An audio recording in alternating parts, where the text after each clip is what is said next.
Hey guys, it's yours truly, InterviewClues here, and welcome back to another episode of InterviewClues. So as you guys know, this past week was the anniversary of a certain blue puppy we all know, the 25th anniversary of Blue's Clues, and it was a pretty big celebration, I gotta say. But today we're talking about another one of my favorite cartoon dogs of all time. Right up there with Blue is Scooby Doo. And today I have someone from one of Scooby's biggest fan sites that I know of to date. So why don't you introduce yourself?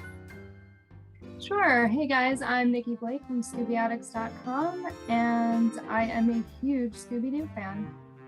It's good to have you on, man. And Nikki is also a YouTuber as well. She has a YouTube channel. So I will leave a link to that in the description below. But welcome to InterviewClues. It's great to have you on, man. Man, I've never. Thanks. Sorry about that, guys.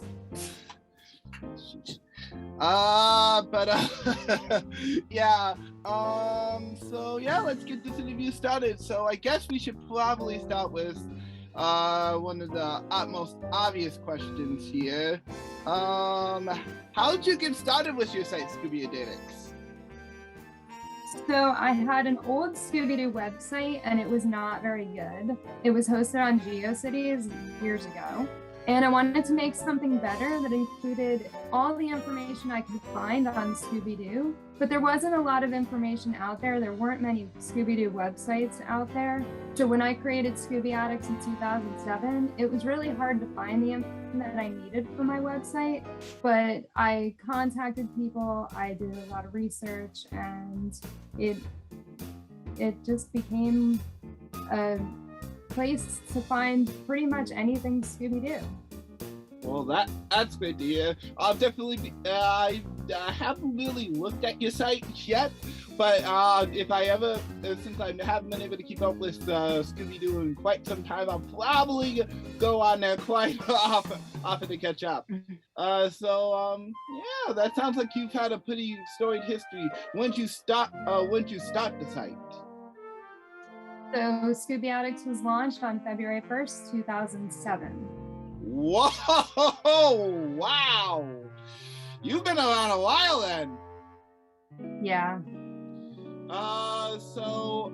Another question is there anything that you've been proud of since you've had the site? Like, are there any proud moments you've had? So I think definitely the launch of the website was my favorite. It's not easy to build a website, and I don't use templates, so this website was built completely from scratch. And so when it did go live, it really was just a great moment for me. And of course, adding things to it. I've launched some new projects recently, so that's pretty cool. Just trying to keep content going and trying to include more people in the Scooby community. Well, that's great. That's great. Speaking of Scooby, here's a question. What does Scooby Doo mean to you? So Scooby Doo kind of consumes my life. I spend a lot of time researching, posting, creating things for my website and social media. Scooby Doo just really makes me happy, and I want to share that with other people. That is a very, very good answer. Scooby Doo makes me happy too. He's one of my literally second favorite cartoon dogs of all time, and I literally grew up with the franchise alongside Blue's Clues. It's like literally one of my favorite cartoons that I just love to watch. I probably gonna have a controversial opinion, but I even enjoyed Scooby Doo and Scrappy Doo. We did just talk about Scrappy not too long ago in one of the Scooby panels, and while I was not a huge fan of Scrappy, I think if they brought him back the right way, it could work and it would be good. I would definitely say so too. For those who, sorry, you continue. Oh no, it's fine. Go ahead. No, you first. I have a habit of doing that. So for For me, Scrappy, I always felt like he was kind of a bully. And I think that if they're going to bring him back, I would like them to bring him back and not have him be so intense and so annoying. That's the one trait that probably would sadly describe Scrappy throughout his history in the retro Scooby-ish era that he was in, sadly. Right. Yeah, I would definitely would say that if Scrappy was brought back in the right way, although it doesn't seem like they're interested at the moment, that if he was done well, I could definitely see him being part of a crew again. Just like you said, don't make him annoying. Is there anything you would like to change in the whole show's history if you had a choice? So I didn't like when they excluded Fred, Daphne, or Velma. I like it better when the whole gang is there. And I also wish that they would have brought back characters like Scooby-Dum and Scooby Doo. I think they could have used those characters in other series, in other movies, even if they would have brought them back in Scooby Doo and Guess Who as guest stars. But they're characters that a lot of people want to see, and they have not brought them back, which I don't understand. I don't get that either. Scooby-Doo in particular appeared in quite a few episodes of the Scooby-Doo show, and he's literally one of my favorites aside Scooby-Doo himself. So I'm kind of surprised he didn't get brought back, at least out of all the characters. Scooby-Doo needs more than one guest appearance, in my opinion, so that one as well. Yeah, they totally could have brought them back, and people have asked for them to come back, and we're still not seeing them. So I'm not sure if we ever will see them. There's supposed to be that Scooby-Doo reunion coming up, and I was wondering if maybe they would bring them back for that, but we haven't really heard much information about it, so I'm not sure if they will.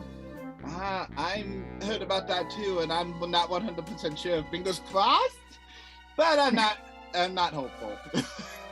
Yeah, I hear you. How'd you get into Scooby-Doo, speaking of which? So I watched Scooby-Doo on Saturday mornings as a kid, and I watched a lot of the Saturday morning cartoons, and Scooby-Doo kind of stuck out to me because I really love dogs, and just watching a talking dog on TV was really cool. I always kind of wished as a kid that my dogs could talk. Obviously now that would be a bad thing, but I always felt safe and happy watching Scooby-Doo. There's just something about it, their friendship, the way that they work together. They solved this mystery. You knew that there was always a person that was involved, and it just made me really happy. It still makes me happy. Well, that's the exact same way I actually feel about Blue's Clues. When I was a kid, I had a lot of trouble learning and stuff, and Blue's Clues was one of the stick out shows to me that really taught me how to love music, how to interact with my people, to never give up. So I know exactly how you feel. I feel the same way about Blue's Clues as you probably do with Scooby. I just feel safe watching that show, no matter what I do. And speaking of Blue's Clues, I would watch that with my kids, and it was one of the shows that I liked because it wasn't annoying. It was fun, it was catchy, the characters were a lot of fun, and it did teach kids some great values, and I loved the show. My kids loved the show. One of my kids was Blue for Halloween one year. So. Wow. Well, as a Blue's Clues fan and of the series, I really appreciate that, and I'm glad that Blue's Clues has been able to help your kids as well. So thank you for watching the show as well. It means a lot to all of us. Yeah, well, it was pretty cool to see Steve with his message recently. He was always my favorite. I wish that he could have stayed on the show. I wish he could have stayed on the show too. And that message really broke the internet. It did, yeah. It certainly did. But yeah, I wish he could have stayed too. But he is helping out behind the scenes with the reboot, and he is making guest appearances. So I'm happy with that he's at least still involved with the show somewhat. That's good. That's good. Because he was really the best. He just, the way that he interacted, and I felt like he was the most relatable. That is very true. That is very true. I can definitely relate to Steve a lot in the ways. But I like Joe just as much. And Josh, the new host, is also very great. So I definitely would say that. But we're probably getting a little off topic, so let's get back on. What is your favorite Scooby Doo character? I have to go with Scooby. He has a lot of human-like traits. So obviously he's still a dog, but you can kind of relate to him and his personality as a human because of his human-like traits. He's loving, he's caring, and he is a great friend to Shaggy. He's just very loyal. I would agree with all that. That's exactly how I feel about Scooby in some way. He's just he has a lot of human traits. That's why I love him so much. He's literally my top favorite character of the whole series. Ironic. So if I had to choose one character out of all Scooby's crew, it'd be Scooby himself. Yeah, definitely. I feel the same way. Favorite Scooby-Doo movie, but I'll make it easy on you. Favorite classic movie, and then favorite modern movie. So, Scooby-Doo Goes Hollywood, I'm gonna say, is my favorite classic movie. It was just so much fun.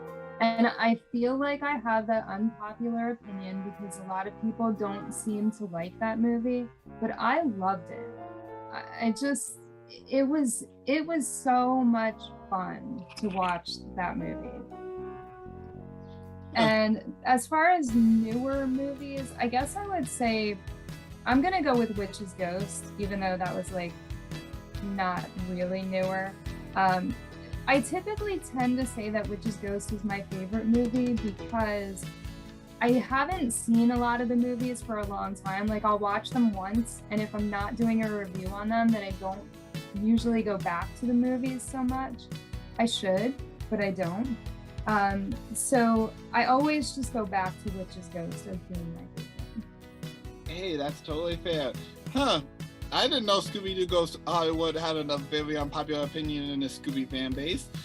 Because I like that. I love that movie too. It's actually one of my favorites.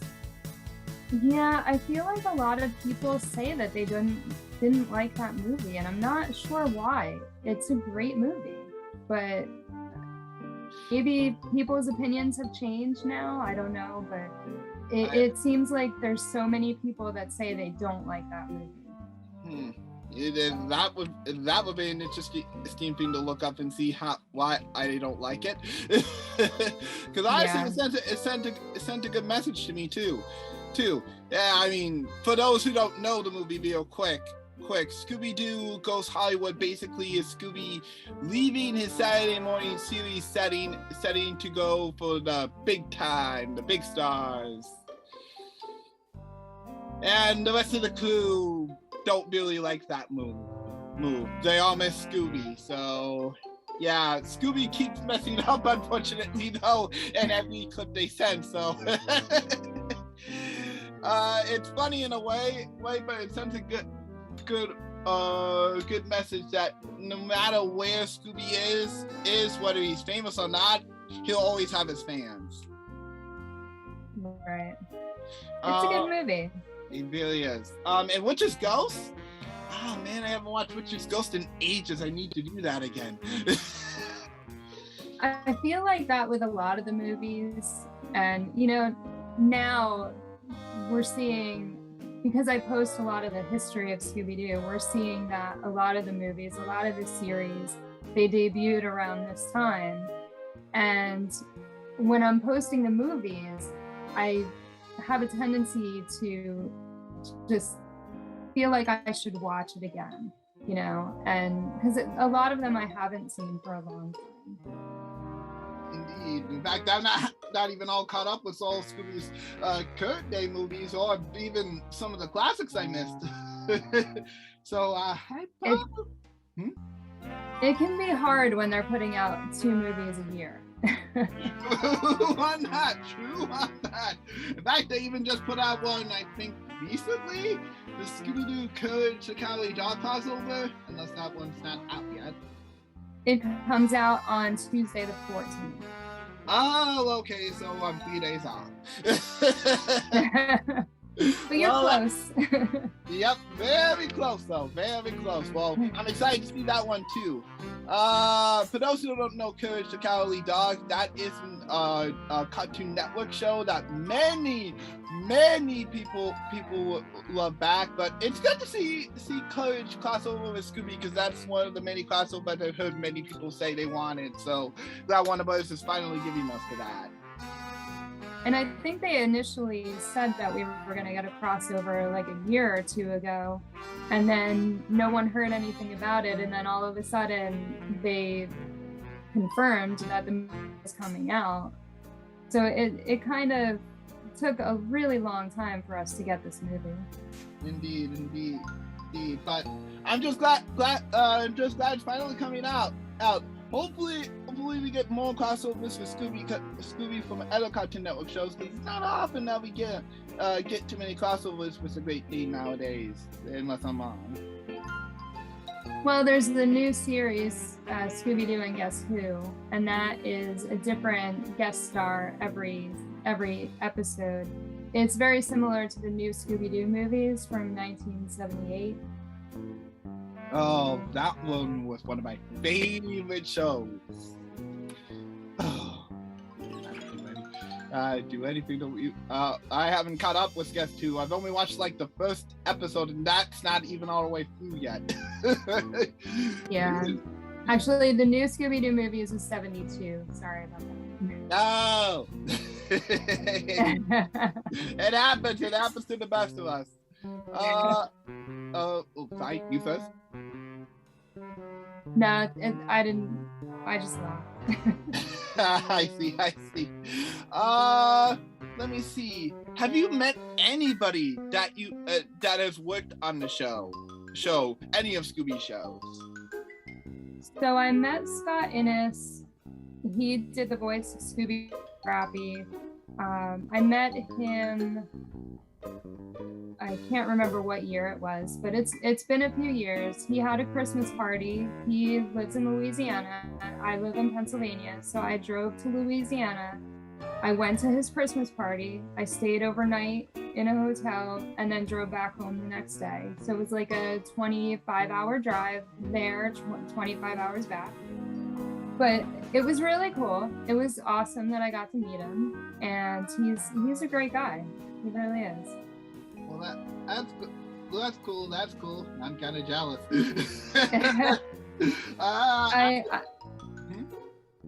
I also got to meet Ron Campbell, and Ron Campbell was one of the original artists. He was there for the very beginning of Scooby-Doo, Where Are You?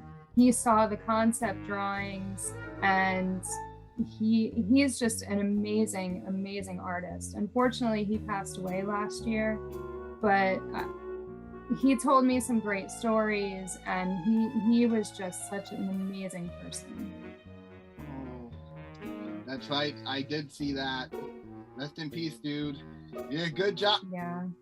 He was if he did any work on the show Scooby Doo Where Are You, and if he worked really hard on it, then I really do appreciate it, because watching that show growing up, it was probably one of the best looking shows that I've seen in terms of the retro cartoons, and that's not easy to say. Yeah, that's true. And then other than them, you know, I've had conversations with artists, writers, voice actors through social media, but I haven't actually met them in person. I see. Well, that's pretty awesome. Let me see. What else? is there any, if anybody wants to get into Scooby Doo for the first time ever, would there be anything that you would recommend them to start out first? I love the classics, so I'm gonna have to say Scooby Doo, Where Are You? That it's a great place to start just because you get the basics of Scooby Doo. You're gonna understand the format. You know, they get together, they find clues, they solve the mystery, they unmask the villain, and that's pretty much the basis for most of the series that are out there. Some of the series add in some romance and drama and quirkiness, but I would definitely start with Scooby Doo, Where Are You? I see. Well, that would be my recommendation too for anybody who wants to start with Scooby Doo. Do try Scooby Doo, Where Are You? And if you don't click with that, then maybe Scooby's not for you. Or maybe you prefer something more modern, I guess. There are so many different series that I think somebody can find at least one series they really like. And some of the series are so different from each other that, you know, if you don't like the classic, you might like Be Cool, you might like Mystery Inc. So that I think there's something for everybody in the Scoobyverse. That's true. There is something for everybody in the Scoobyverse. Let me see. Oh, I asked your favorite movie, but what's your favorite Scooby-Doo show?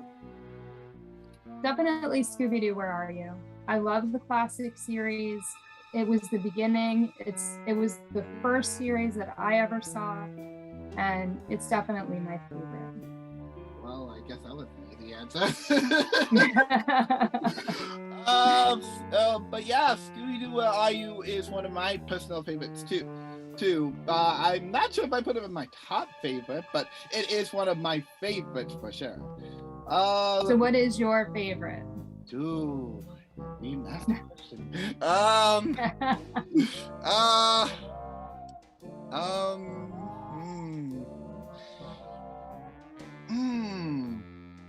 Ooh, that's tough.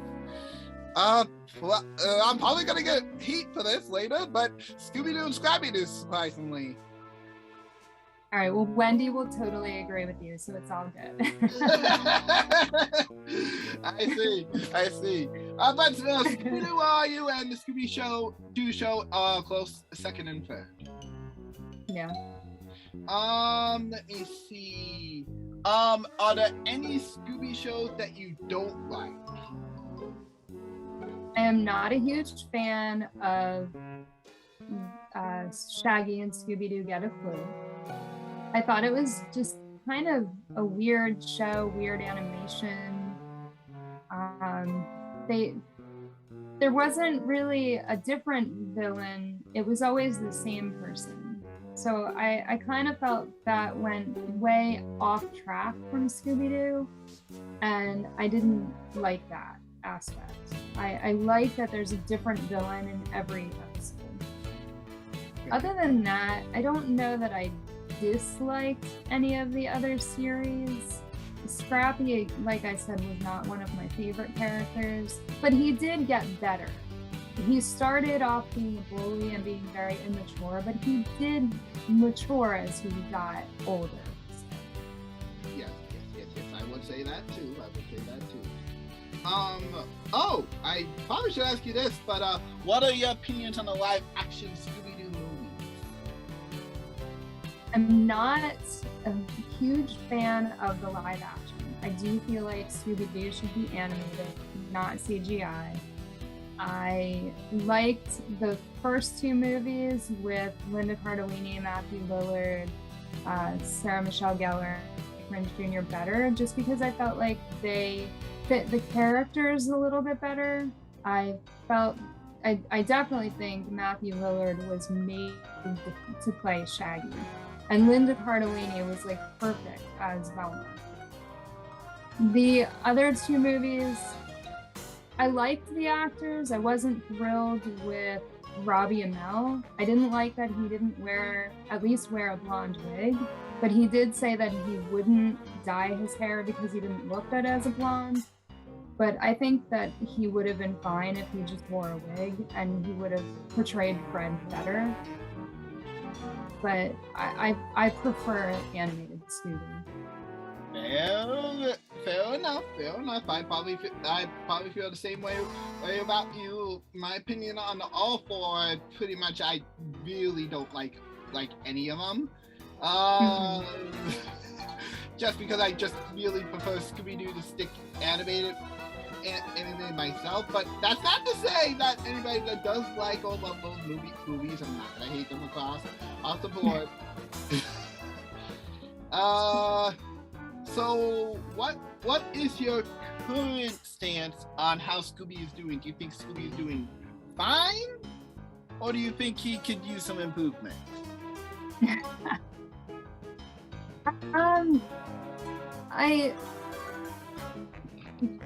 That's a tough question, because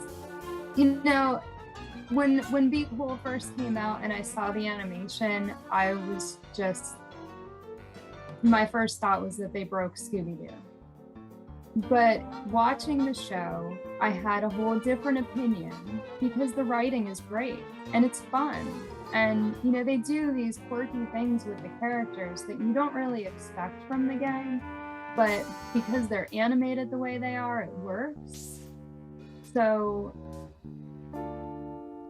it's tough, because you have these people that are putting all this time and energy and effort into these projects. And I don't want to say that anything is absolutely horrible, because I can appreciate what these people are doing. They're doing Scooby their way. And maybe it's not how we would do it as fans, especially those of us that really like the original series. It can be hard sometimes for the changes that they make and the way that they animate things, and just making it so different from what we're used to, giving them personality, giving them family members, giving them relationships. Some of that is hard for us to handle, but it doesn't make it bad. I don't know if that made sense. No, that made a lot of sense.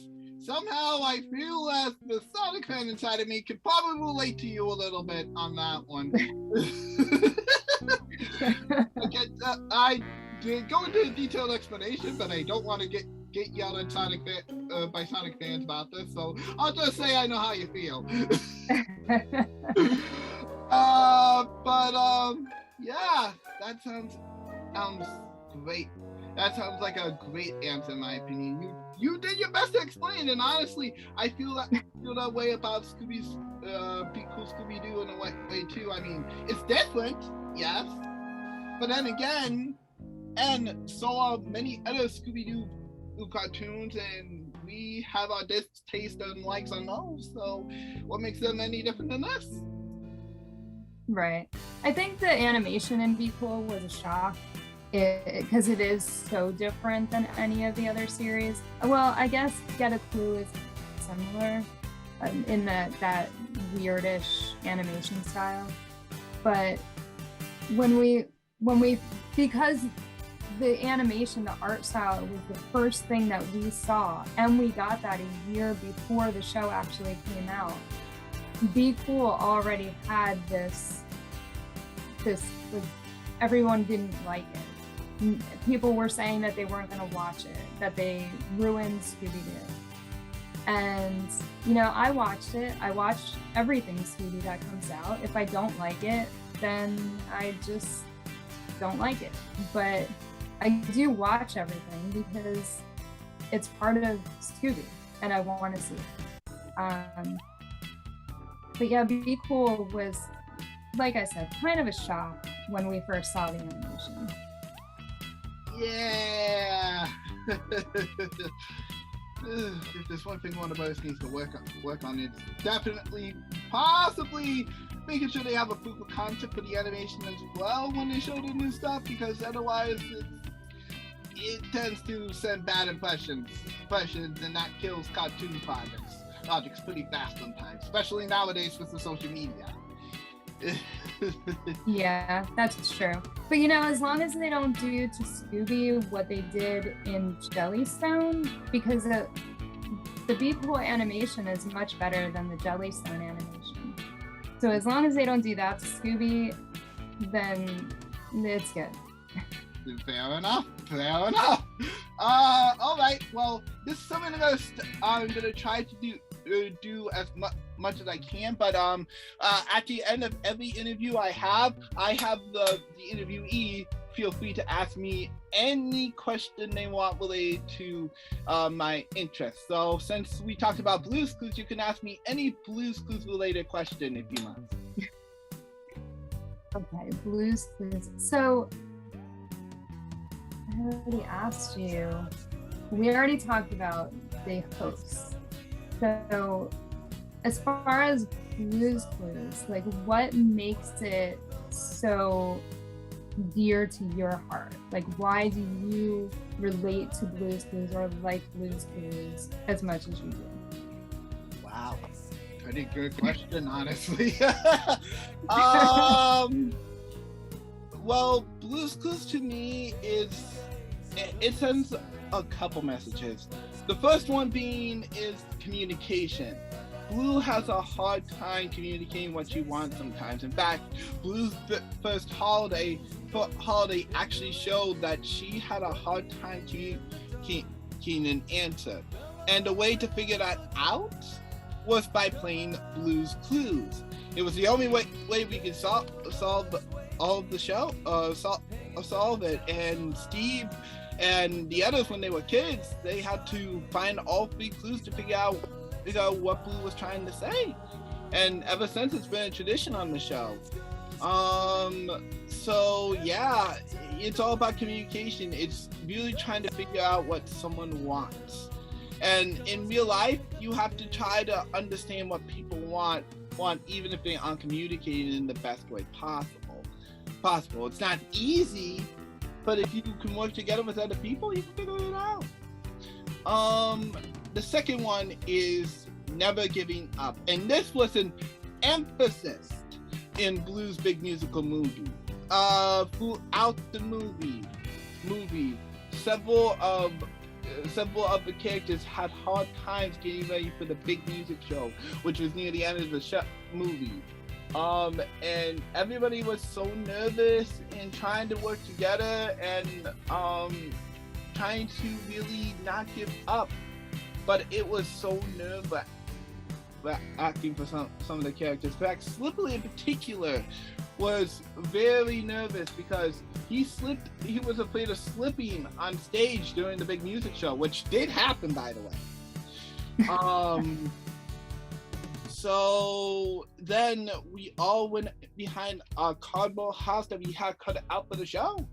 And we sung "Don't Give Up, Just Go On." And that sent a message to me that says no matter what happens, even if the going gets tough, you can't just straight up give up sometimes. You just gotta keep going. It may be hard, but you can push through it. Really. And you can be anything that you want to be if you really just do that. Really. And that's kind of what Blue's Clues means to me in a way. Yeah, that's a great answer. I always felt that Blue's Clues, it was a good message for my kids. And I enjoyed watching it too. There wasn't a whole lot of stuff that I liked watching with them, but Blue's Clues was one of those things that, sometimes they'd leave the room and I would still be watching it. Hey, we all, even the biggest adults, are guilty of that.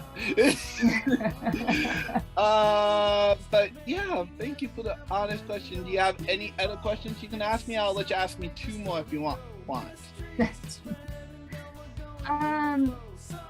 So when did you get into Blue's Clues?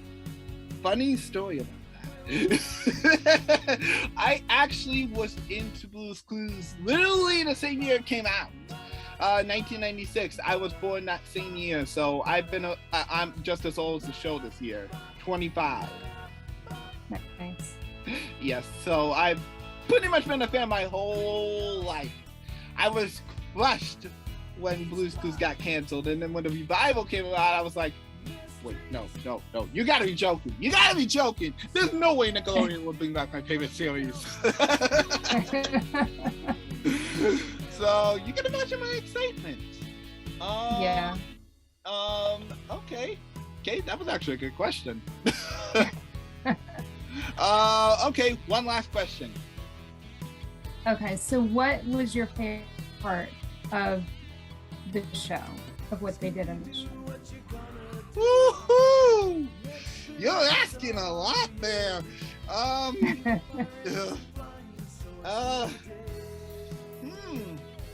Well, I gotta say, if we're talking the overall show, I'd probably say it's a tie between either the Mail Time song or when we sung How to Play Blue's Clues. Those two are literally my favorite parts of the show in general. So I just really like it. I mean, who doesn't love the Mail Time? I remember singing that song with my kids when we would go out to get the mail, just because it was so much fun. Oh, yes. I know some people still sing the Mail Time song to this day when they go get the mail. So, hey, it's that good of a song. You can thank Michael Raven, one of the composers for the music for Blue's Clues, for making such catchy tunes for the show. So we owe it to him and many of the other musicians that helped make that show fantastic for making such fond memories. Well, yeah. What were you gonna say? I was gonna say a lot of those people don't get the credit that they deserve because you don't see them on screen. You know, they're working behind the scenes. Most people don't know who they are. So it's awesome that you know who they are. Oh, yes. I know quite a few people behind the scenes. And so, yeah. Okay. So to wrap this interview up then, where can the fans find you? You can find me at ScoobyAddicts.com. All of my social media links are on there. My website link my YouTube link is on there. We're doing Scooby panels, which are discussions that me, Wendy, Cameron, and some other guests join us for. And I also just recently launched ScoobyMuseum.com, where you can go keep track of your Scooby collection. You can look at what's out there. You can add stuff that's not on the site. That's amazing. Yeah, it's pretty cool. It was a 5-year project that's finally been launched, and I'm super excited. Well, I'll definitely link all of that in the description below for our fans, and yeah, thank you, Nikki, for coming on to let me interview you. It's honestly an honor to get to talk to someone who loves Scooby Doo just as much as anybody else out there, and I thank you for your insight on the series as well. Yeah, thank you for having me. This was a lot of fun. Oh, it's no problem. All right, guys, that is all for this episode of Interview Clues, and I will see you in the next video. For now, this is yours truly, Music Clues, signing out. See you guys later. Bye. Running the show.